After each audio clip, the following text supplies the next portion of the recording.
اے ایمان والو، صبر اور نماز سے مدد لیا کرو، بے شک اللہ صبر کرنے والوں کے ساتھ ہے۔ اور جو لوگ اللہ کی راہ میں مارے جائیں ان کی نسبت یہ نہ کہنا کہ وہ مرے ہوئے ہیں، وہ مردہ نہیں بلکہ زندہ ہیں، لیکن تم کو شعور نہیں۔ اور ہم کسی قدر خوف اور بھوک اور مال اور جانوں اور میووں کے نقصان سے تمہاری آزمائش کریں گے۔ اور صبر کرنے والوں کو بشارت سنا دو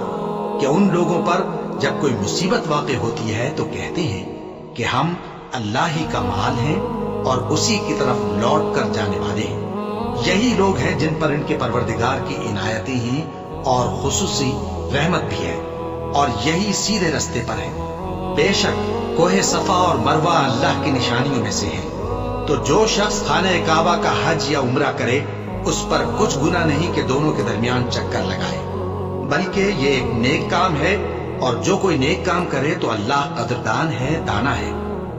جو لوگ ہمارے حکموں اور ہدایتوں کو جو ہم نے نازل کی ہے کسی غرض فاسد سے چھپاتے ہیں، باوجود کہ ہم نے ان کو لوگوں کے سمجھانے کے لیے اپنی کتاب میں کھول کھول کر بیان کر دیا ہے، ایسوں پر اللہ اور تمام لعنت کرنے والے لعنت کرتے ہیں۔ ہاں،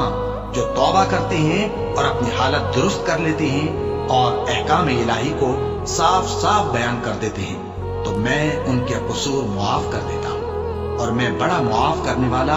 بڑا مہربان ہوں۔